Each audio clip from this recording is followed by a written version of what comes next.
We will be right back with Mastering the Art of Real Estate. Sounds good. Mike Zorek, a three-time California state champion in Greco-Roman wrestling at 114 pounds. Mike, blind since birth, was born in Hartford, Connecticut. He was a six-time national placer, including 2 seconds, 2/3, and 2/4. He also won the Veterans Folk-Style Wrestling twice at 152 pounds. In all these tournaments, he was the only blind competitor.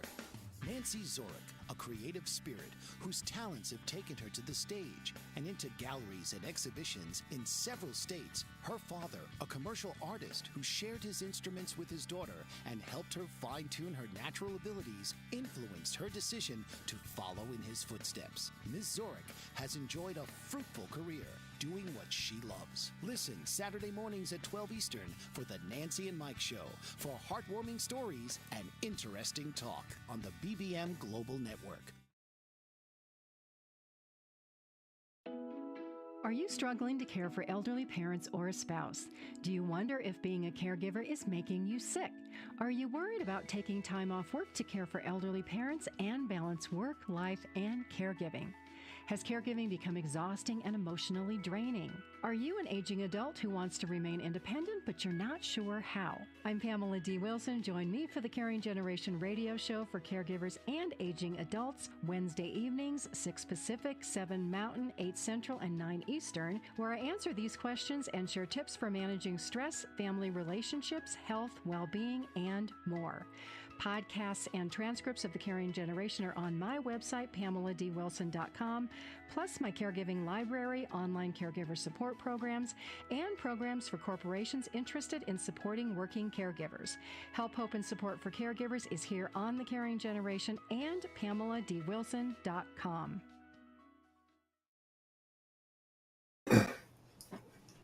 Welcome back to Mastering the Art of Real Estate. I'm your host, Debbi DiMaggio. We are here with Sean Brewer from New York, from Manhattan. And we were just touching upon the multiple listing service, the MLS. And I just learned that New York does not have an MLS. So I know you were talking about prospecting on using the MLS, which I'm so bad. After 35 years, I've never used the MLS to prospect. I do a lot of my business on referrals, and I love hearing all of you agents that I interview, because you guys have such great just things that you do, the way you prospect and the way you get business. And I need to employ these things. But so I know other people than me use the MLS to prospect, but how in the heck do you know what's on the market to sell if you don't have an MLS? Because we use the MLS to look on to see what's available on the market. How are you guys doing that? No, so sure. All of the major brokerages here, and most of the brokerages here, are part of REBNY, the Real Estate Board of New York. So there's agreements in place, of course, that all brokerages share listings. So you can find pretty much any listing on your own brokerage's site. But the biggest website here is called StreetEasy, which was purchased by Zillow 6 or 7 years ago. But it's its own aggregation tool. So StreetEasy is the main website people use in New York City to look for properties. Okay, I knew that was for rental. I didn't know it was for sale too. It's for both.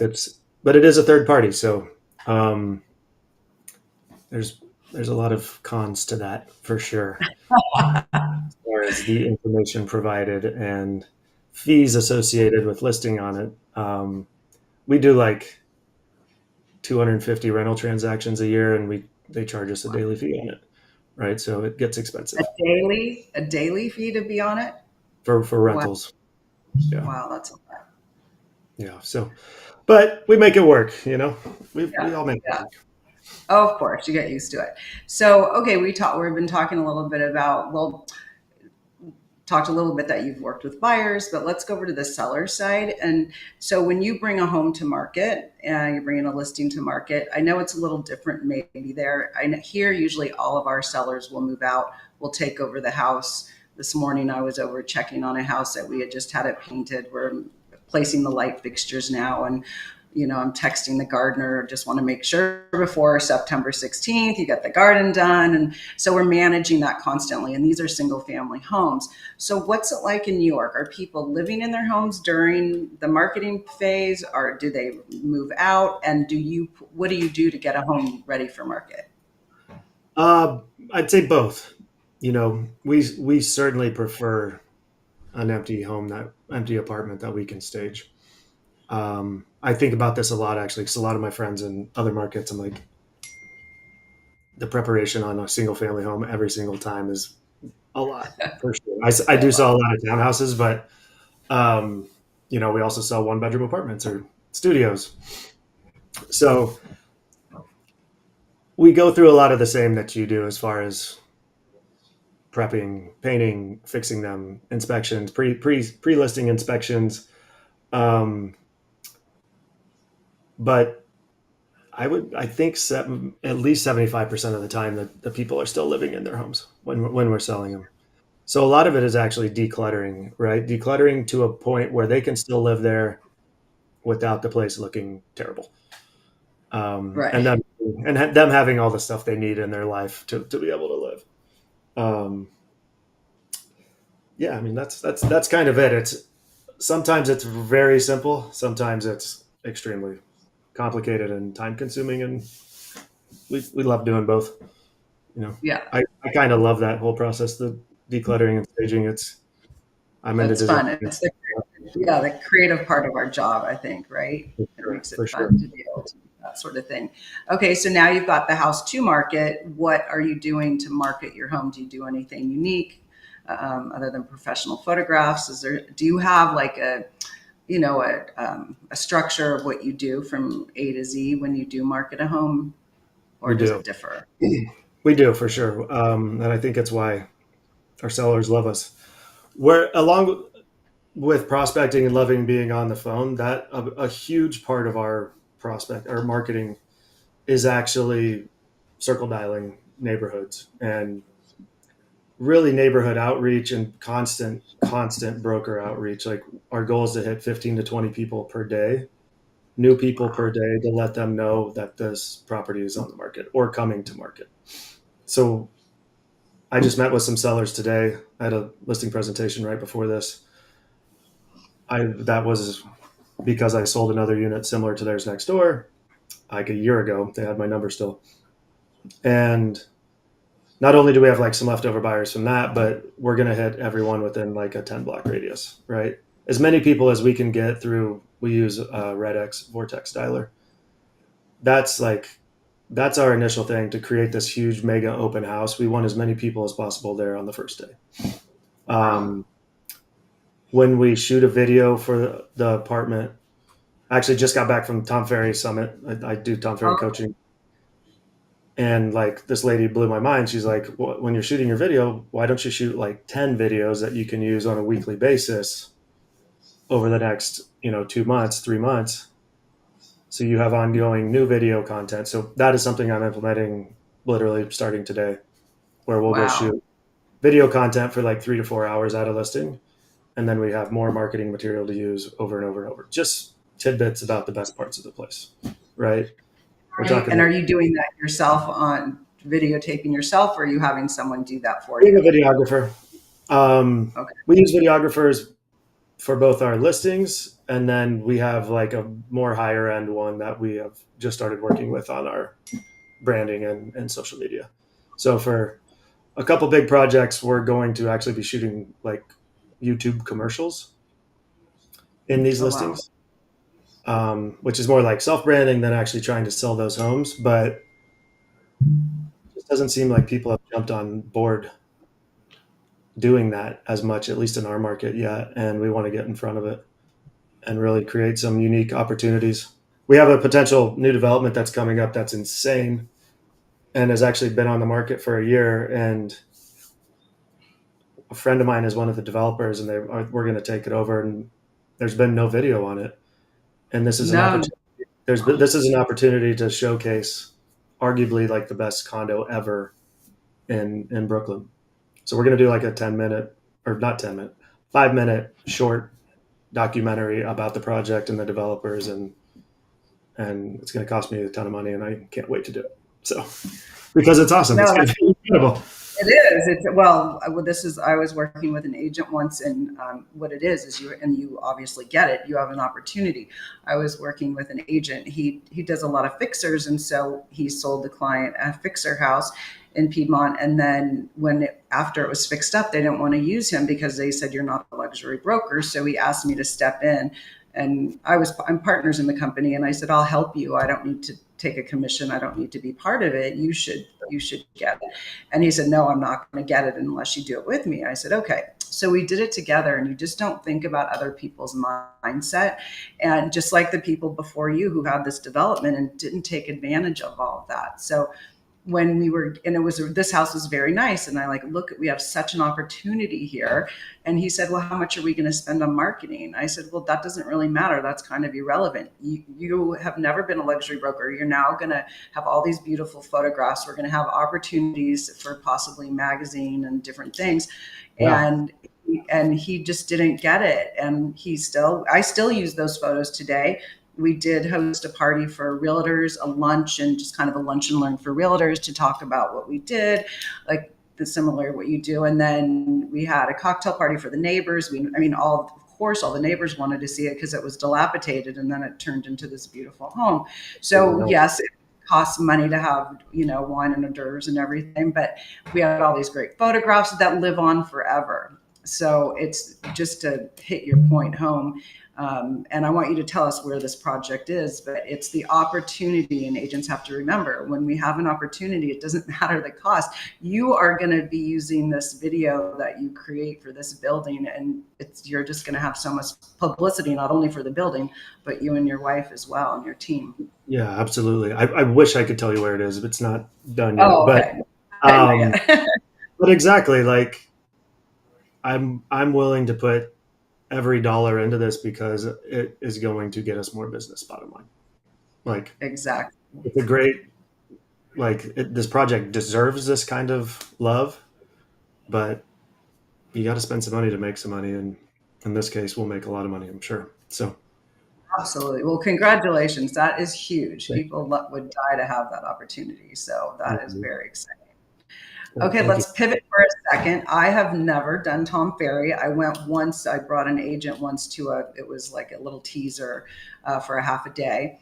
And I hear a lot of agents use that. They use other coaches. So because I've never done it, I'm super interested, and I'm sure other people who are listening are interested. Give us some high level and some things that you've learned and that you implement from him. I know there's a ton of things, but just some favorites. So much. I know. So we just came back from Dallas last night after the 3-day summit. There's one basically every 6 months. And it's overwhelming how much good information you get and stuff to use in your business. So I kind of, honestly, after the first day, I got exactly what I wanted. And I went to the next couple of days, but you don't want so much coming at you that you can't focus. So you really want to take 1 or 2, maybe 3 high-level things and implement them in your business. Okay, let's talk about. Yeah, so I mentioned that lady that is doing 9 videos as part of her marketing strategy for every listing that she gets. Another woman talked about her whole viral listing strategy, which is just basically how you can take any listing, all the preparation that you do for that, your marketing implementation, and turn 5 listings into 45 listings, and the path of how that lays out, right? Kind of like a tree. And it's all about pre-listing, marketing to the right people, follow up, so that anyone that comes through the door turns into another client. And by reaching out to the neighborhood, you're going to be getting other sellers from around the neighborhood. And it's just systematized. So much of what they preach at Tom Ferry, and that I think is hard for younger agents, especially to get ingrained in their head, is that everything should just be a process, right? Right. Stop being scatterbrained. Have it in your calendar. There's a process for everything, whether it's working with the buyer, working with the seller, working with renters. It takes the kind of the thought process out of everything when you just have a checklist of what we need to do.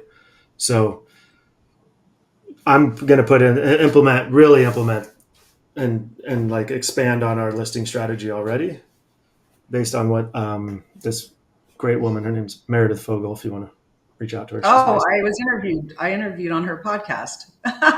Yeah, she's amazing. Like I haven't met her in person, but I was on her podcast. So that's so interesting. incredible. Like when she was on stage, I was like, this woman should be running for office. Like the best public speaker I've ever seen in my life. Oh my God, that's Um, awesome.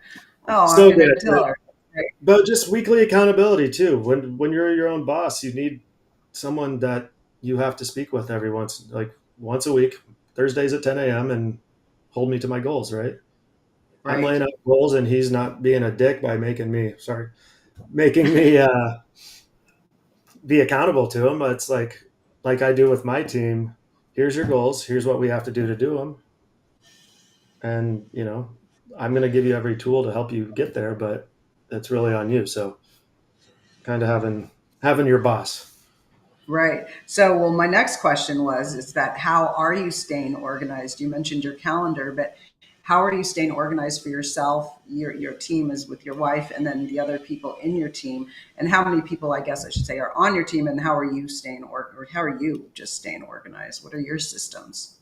I kind of live and breathe by my CRM. So I use Follow Up Boss. I think I've used every CRM imaginable. I started with, I don't even remember the first one, but I was in Contactually, and then I was at Compass for a long time, and they bought Contactually. And after we left Compass, I realized I need a CRM that's independent of my brokerage, no matter where I'm at.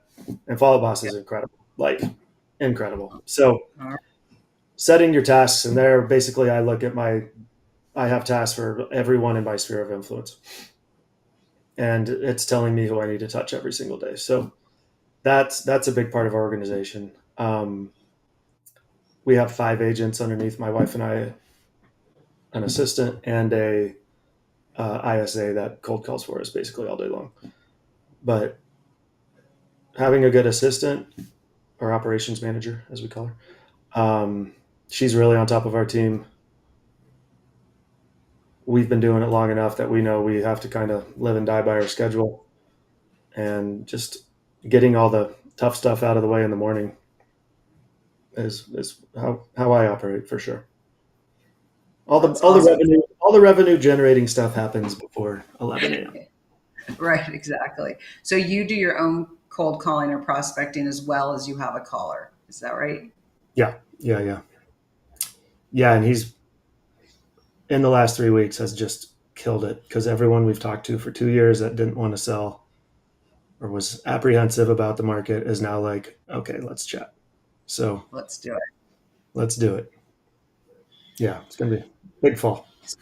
So you're super organized. So what are the first 3 things, or what is your morning? Do you have a morning routine? I try to stay on my morning routine with a gratitude practice and meditation and working out and I get up at 4 because we have kitties, and now I always get up at 4. But do you have a morning routine or anything you subscribe to? Basically, same as you. I get up, I drink a huge glass of water that's next to my bed. Yeah. I'm up like 5 to 6. So I need to get more consistent on my 5. Gym, meditation, gratitudes, affirmations, and then just try and hit the ground running. But my morning is basically no one on the team talk to me from 8:30 to 11, because I'm working my prospecting too. And if they're reaching out to me, they're not prospecting, so I'm like, get on the phone. Right.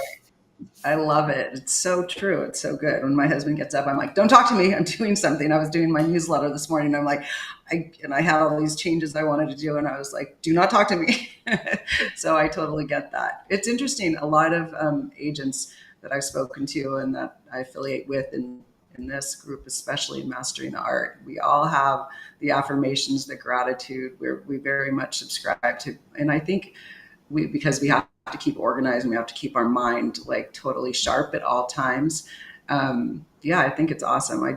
And that's why I love real estate, and I love other realtors, because a lot of us are very like-minded, and it makes it really fun to interact with other people like us.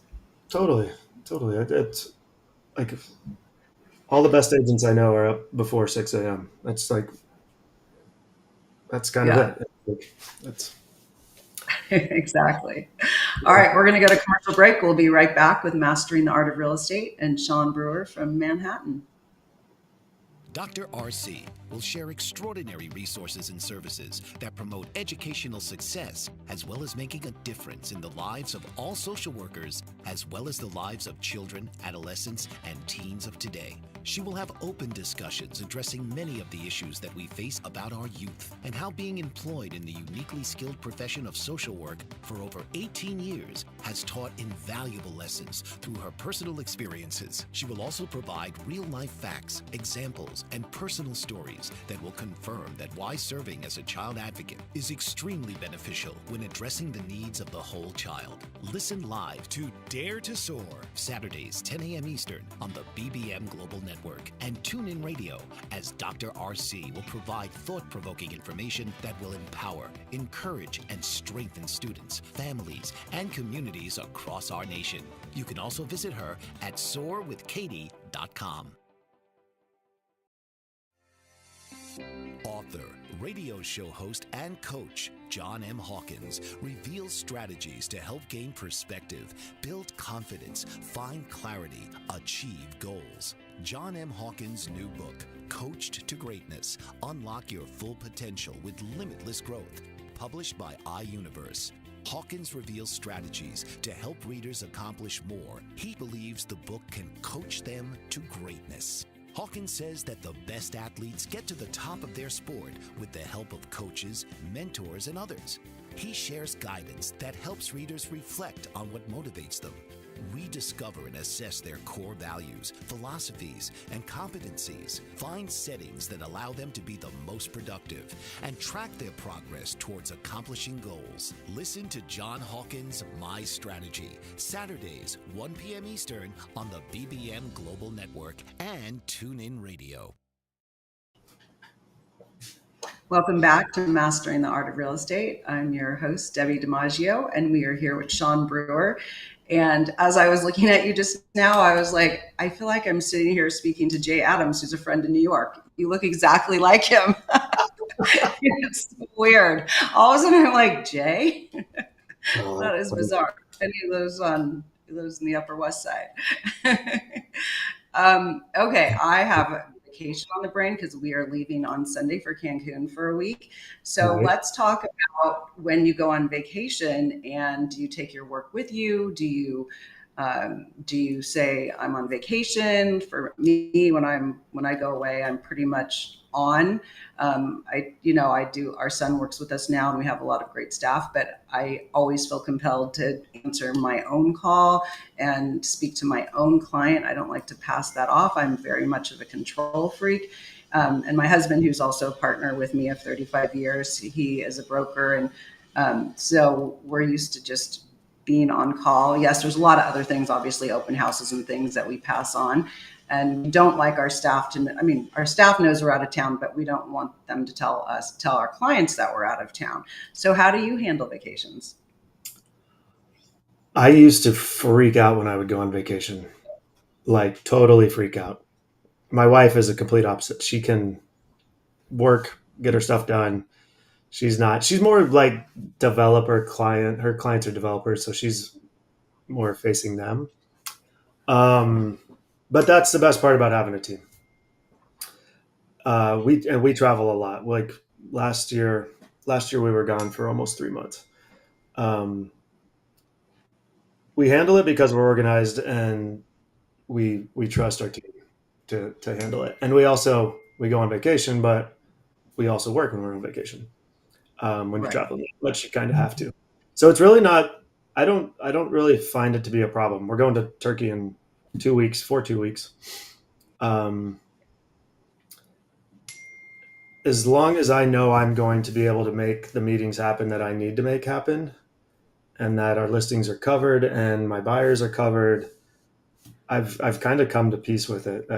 I know the vacation is as valuable as the time that I'm here working for me. So I embrace it now. When I used to really stress out about it for sure, but it took a while. It took a while to get there for sure. Yeah, but you do bring it on vacation too a little bit. I mean, you don't just totally. Yeah, we don't fully check out. Like sometimes I'm praying the Wi-Fi goes down, but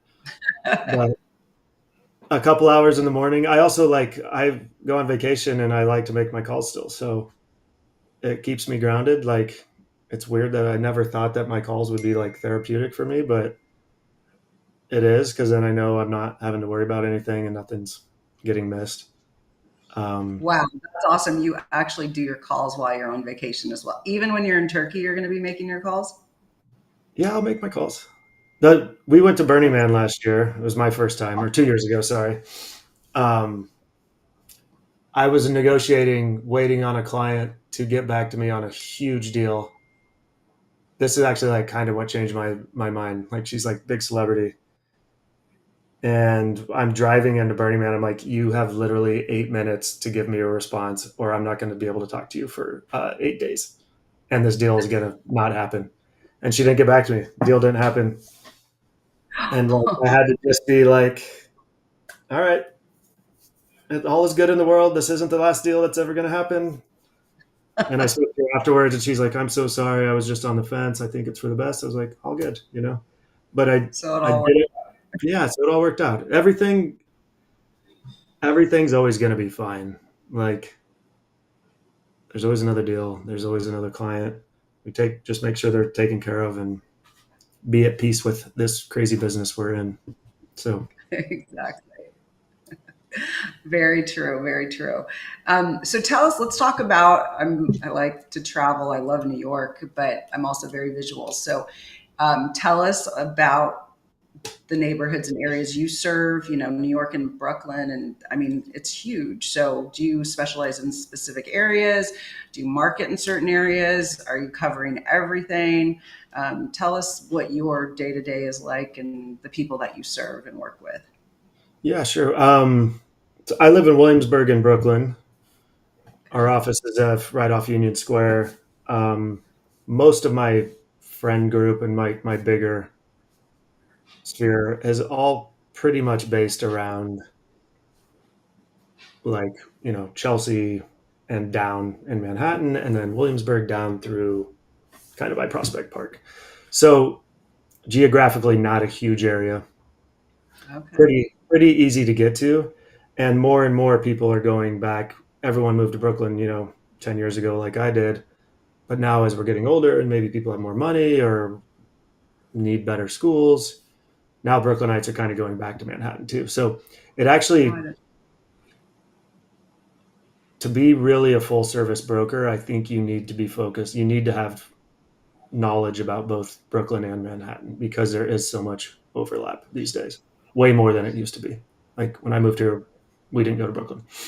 Um, but our clients are really like, if I had to pick point, our clients are basically, late 30s, early 40s, work in tech, finance, or creative, are now making quite a bit of money and want to live in a place where all their friends live. So it's pretty localized. But I also I just did a deal in Harlem, for under $1 million. We're listing a townhouse in Bay Ridge, which is way South Brooklyn.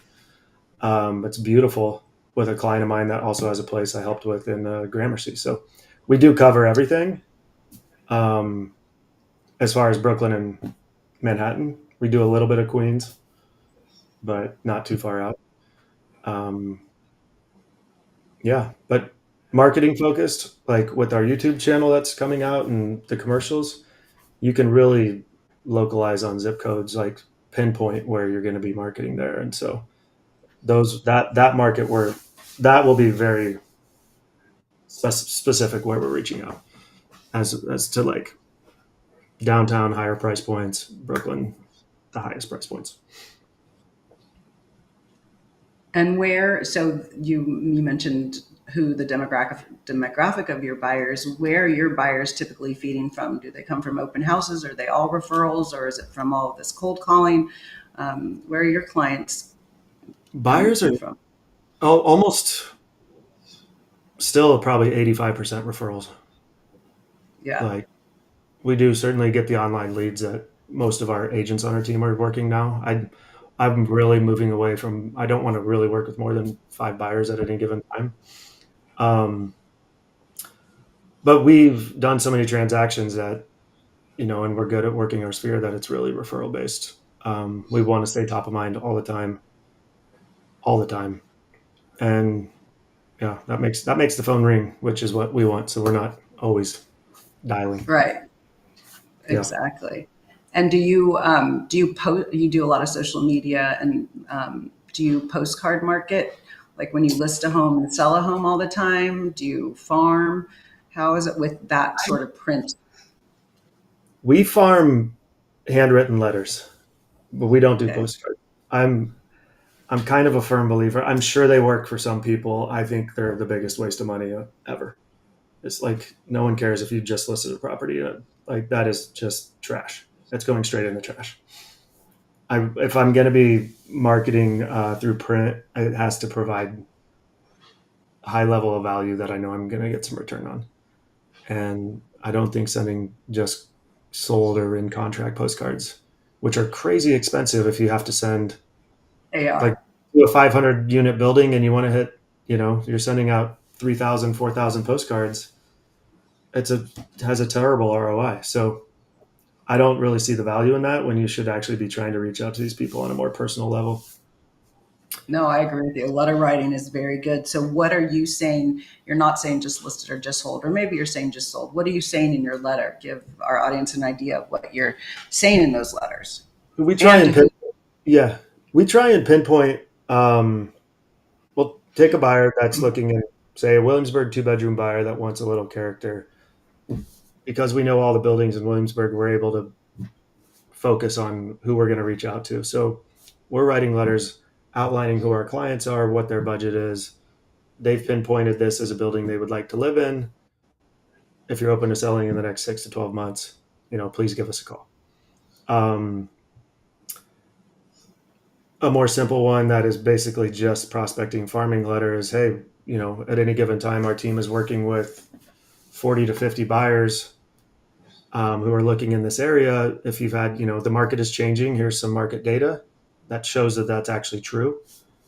If you've had any thoughts on selling, in the next 6 to 12 months, please give us a call and we can start the conversation. So we try and send out 1,000 of those a week. oh, Um, wow. we've been sending them a lot this summer. We've already gotten several hits.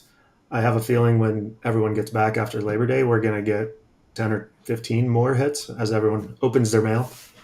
Yeah. But I think just to get someone to open a letter, it's got to have a handwritten address on it. Everyone knows this. So, Right. and that costs 50 cents, right? And a little bit of time. So, Yeah. No, I absolutely agree. I think the letter writing is, we call it, like you're saying, pretty much an urgent need. We have a client who's looking for something, and it is effective. It's also, I had a story once where I sent out a postcard, and this was years ago, and it's still just so touching to my heart. But we had listed a house, and this lady came in to the office, and she had my postcard in her hand, and she said, my husband has passed away. My ex-husband has passed away, but he said when he died, he wanted to use you. And I oh, was so touched by that. I was like, oh my God, that is so sweet. And then I was at my friend's down the street. She was helping me with a charity event. I mean, I definitely agree. It's like I asked the question about whether you send postcards or not because I'm on the fence because it is so expensive, and I love marketing, and my husband's like, you have to cut expenses somewhere, and so I sometimes will do postcards and sometimes I won't. But then I was down the street at my friend's, and she had my postcard sitting on her pinned to her refrigerator, and I'm like, oh, maybe they do work. So I keep going back and forth. So I it's hard mean, to see. my thought on that would be that you probably have a postcard with this amazing, beautiful single family home Our postcard is like can be an amazingly beautiful, but it's a 1 bedroom, right? Or like a 2 bedroom living room shot. It's not like it's kind of harder to get like the money shot for your postcard in a lot of Absolutely. it. Well, So actually, that's interesting you should say that, because when you were talking about, you were saying to do multiple videos in one listing. I get obsessed with the one signature shot that the photographer gets, and it's usually the living room shot. And sure. I'll use it over and over again. And I'm like, I guess I'm just not fond of beds, and so I use the one shot. So I'm like, what would I do as you were talking? I'm like, what 10 videos would I shoot in this house? And it is one's 3,000 square feet and one's 4,000 square feet. So I don't know if you can elaborate on that a bit. Where are you going to come up with your 10 videos now that you learned about this? So I literally learned about this, 24 hours ago, but I know. I didn't sleep because I'm like, oh my God, how am I going to create this content? Most of the buildings we were in have amazing amenities, right? So So, yeah. amenities for sure. Neighborhood, you have to have one in the kitchen showing where people are going to spend their most time. Um, if they have really luxurious bathrooms, these are like 20 to 30-second just clips Okay.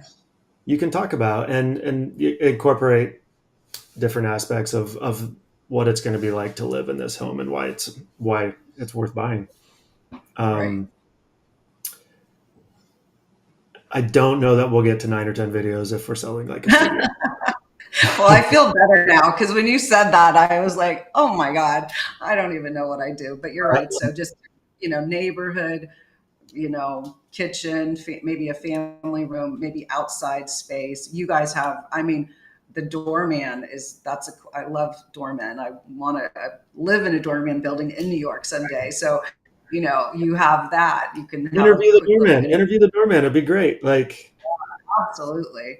Like there's Um, there, there's a so, lot you can do for sure. Like cool Art Deco buildings. There's so much just awesome history to the buildings and like the cool old mailboxes like that are gold that shoot the mail up or the mail falls down into. Just detail shots that people want to see, like architecture and stuff. then for you, you have so many restaurants in New York. You can say these are my top three neighborhood restaurants in, 100. wherever your building is. So, I mean, I can think of a million things for New York, just not over Right, here. right, right. I know everyone's like, "What are your favorite 3 restaurants in New York?" I'm like, that is not a fair question. I can give them to you by like my favorite 3 on each block. I Um, know. but I did ask that of an agent recently, what his favorite restaurant was. So give me a couple. They don't have to be your favorite, but just a couple you might frequent, or a couple of restaurants that you really like to go to. my favorite restaurant in New York is Buvette in the West Village. I worked in French Bet. bistros. French bistros are my favorite restaurant there is, and she perfected it. Um, but all of her restaurants are amazing. There's an incredible Chinese restaurant in Williamsburg called Birds of a Feather that whenever I land from whenever I get back into town, that gets ordered when I'm at JFK or LaGuardia. It's like you Oh will my God. you will be waiting for me at the door. Oh my God. I'm writing these down. Buvette is in West Village. Birds of a Feathers in Williamsburg. It's in My daughter. Williamsburg. Uh, Okay. I know everyone loves it, but Lucali Pizza in Brooklyn is mind-boggling. Like it's so Yeah, simple. she finally got in. My daughter lives in the Lower East Side, and she finally got into Bucali. Oh my god, it's incredible. Um, Damaka, the Indian restaurant on the Lower East Side. I lived on the Lower East Side for 8 years before I moved to Brooklyn. Demarca. It's insanely good. I mean, servos down on the Lower East Side. I can give you 10 in the Lower East Side. That like Oh um, yeah. Okay. making my mouth water right now. Um, Awesome. Well, I know I'll text you later, and you can give me the list. So yeah, yeah. We got them. I mean, that's amazing. So great. um, Okay, so seasoned agents who have been around a long time, I mean, when I started real estate, there was no internet, there was no social media, so it was very different. So then we have, older school people who are in their 70s and 80s are still practicing real estate, so they're almost like new agents again. So what would be 5 things you can tell new or seasoned agents what they should do each day or how they should run their business? 3 to 5 things that you would recommend. I mean, for new agents, prospect, prospect, prospect. Like, figure it out and just try and get listings, right? Um, Actually, and for new agents, I would say put yourself out there and find a really good team to work for. Figure out what price point you want to work at, find the best team that works in that price point and neighborhood, and get on that team. Especially as the business has moved towards teams so much in the last 5 years. And then for seasoned agents, which I have finally started doing, is embrace social media. I know it's Yep. painful. I know it's painful, but we hired a social media team because we just weren't posting enough, and Wow. um, we love what they're doing for us right now, and now we're excited about it, and it's going to help us expand. So, and they're cheap. They're like $500 a month, based in the Ukraine. So In the Ukraine, wow, that's a huge amazing. expenditure. It's like consistent posting 5 days a week with stories, reels, all that jazz. But you got to embrace. And I'm saying this now like I'm even doing it very well. I'm not. Um, No, I get it. but I it's get become it. our focus. It's really become our focus now. I think we had most of the pieces in line on for our business, except for the high level video marketing. So that's where all of our focus is going. So let me Um, interrupt you there because this is very interesting. I tried to have that someone overseas do some calling, and she did get the podcast going, so that was good. Got me interviews on podcasts. But when you don't, I'm a see it, touch it, feel it person. That's why I think it's super important to be at the open houses so people can see you and they can approach you and they can get to know you and you're a human being, not just someone on a photograph or something.